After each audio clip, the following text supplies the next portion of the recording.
ma chaîne. C'est Exquisito, voilà, comme vous pouvez le voir, c'est encore moi. Et ce soir, j'aimerais nous inviter.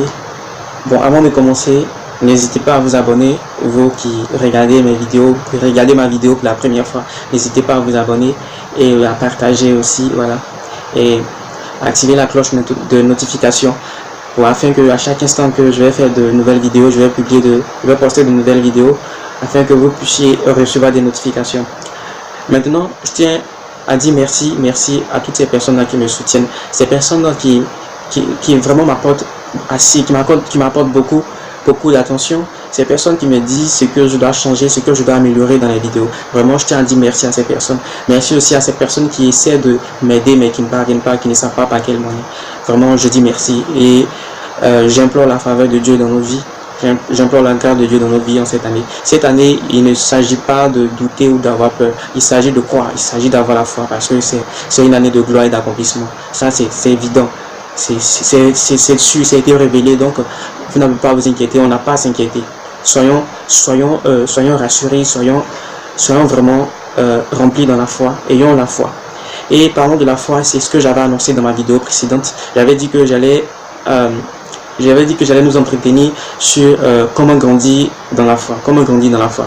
Voilà, c'est ça. C'est le thème de ce soir. Comment grandir dans la foi. Et grandir dans la foi, vraiment, il faut noter déjà deux grands points. Voilà, pour grandir dans la foi, moi j'ai noté 2 points. Et je crois que c'est ce qu'il faut faire. Il faut vraiment noter 2 points pour pouvoir grandir dans la foi. Déjà, avant de grandir dans la foi, il faut déjà activer la foi. Ça, c'est le premier point, activer la foi. Donc, l'activation de la foi. Il faut activer la foi en soi. Il faut activer la foi de soi. C'est comme ça, il faut activer la foi de soi. Maintenant, la foi, déjà, la foi, c'est quoi?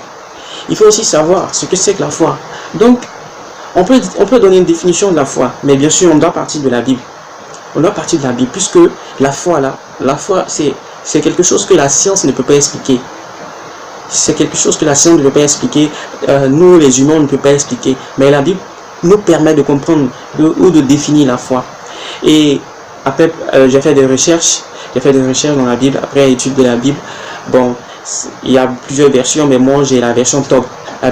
Et la version top dit, la foi est une manière de posséder, et excusez-moi, c'est en Hébreu 11, verset 1. Hébreu 11, le verset 1. En Hébreu 11, le verset 1. Ok, vous verrez cela sur la vidéo et dans la description, vous verrez cela. En Hébreu 11, verset 1, il est dit, la définition de la foi est claire. La foi est une manière de posséder déjà ce que l'on espère. C'est ça. La foi est une manière de posséder déjà ce que l'on espère. Vous voyez un peu, la foi, c'est quelque chose de tellement grand. C'est-à-dire, tu es là, tu espères avoir quelque chose. Tu espères que quelque chose va s'accomplir dans ta vie. Tu espères que en 2019, là, tu vas avoir un mari. Tu espères que en 2019, là, tu vas te marier. Tu espères qu'en 2019, tu vas avoir un travail. Mais dis-moi, par ta foi là, la foi, voilà ce qui va déterminer la foi. Voilà la définition de la foi. Tu espères que tu as déjà reçu cela. Donc la foi, comme le dit la Bible, je ne veux pas me tromper, donc je peux faire vous citer cela. La Bible dit, en Hébreu 11, verset 1, la foi est une manière de posséder déjà ce que l'on espère. Un moyen de connaître des réalités que l'on ne voit pas. Voyez-vous? Un moyen de connaître aussi les réalités que l'on ne voit pas. D'abord, c'est une manière de posséder déjà ce que l'on espère. Et c'est une manière de connaître des réalités que l'on ne voit pas. C'est cela la définition de la foi. Donc, tu connais déjà la définition de la foi. Il reste maintenant à activer cette foi. Il faut activer cette foi. Et pour activer cette foi, il y a 2 points. Il y a 2 points principaux. Et le premier point, c'est il faut vivre de la Bible. Il faut vivre de la Bible. Vivre de la Bible, c'est quoi? Vivre de la Bible, c'est vivre de toutes les paroles de la Bible. C'est-à-dire, tu marches, tu dis, quand je marche dans le long de la vallée de la mort, je ne crains aucun mal. C'est-à-dire, tu as des soucis, mais tu dis, non, le Seigneur, l'Éternel, mon berger, je ne manquerai de rien. C'est cela, tu vis de la Bible. Tu fais de la Bible ton style de vie, ton mode de vie. La Bible te sert de miroir. C'est la Bible qui te sert pour vivre. Voilà, c'est ça, il faut vivre de la Bible. Pour activer cette foi-là, il faut vivre de la Bible. Maintenant, le deuxième point, il faut croire en la parole de Dieu. C'est-à-dire, tu vis de la Bible. Donc, il faut croire que ce que tu es en train de dire, va se réaliser. Il faut croire en la parole de Dieu. Oui, crois en la parole de Dieu. C'est le deuxième point. Sur cette vidéo, je ne serai pas long parce que c'est très simple pour grandir dans la foi, c'est très simple. Mais d'abord, j'ai dit c'est en 2 points. Il faut d'abord activer la foi. Après avoir activé la foi maintenant, tu vas chercher à grandir dans la foi. Donc, pour activer la foi, il faut déjà vivre de la Bible. Vivre de la Bible et ensuite, il faut croire en la parole de Dieu. Il faut croire en la parole de Dieu. Et tu crois en la parole de Dieu, c'est bien. Croire en la parole de Dieu, c'est quoi? Et je l'ai dit tout à l'heure, j'ai dit que croire en la parole de Dieu, c'est lorsque la parole de Dieu que tu proclames sur ta vie, tu crois que cela va se réaliser. Voilà, tu crois. Tu crois que cela est vrai, tu crois que cela est vrai et tu arrives à le dire à d'autres personnes. Tu arrives à annoncer, à proclamer la parole à d'autres personnes. Ok, maintenant, ça c'était pour l'activation de la foi de soi. Maintenant, le deuxième grand point qui est grandir dans la foi. Pour grandir dans la foi, déjà, on peut encore aller dans la Bible. Moi, j'ai la version top, je le dis, j'ai la version top. Ma Bible, c'est la version top. Dans la Bible, en Jacques 2, le verset 26, il est dit que, en effet, de même que sans souffle, le corps est mort. En effet, de même que sans souffle, le corps est mort, de même aussi sans œuvre, la foi est morte. C'est ce que Jacques 2, verset 26 dit.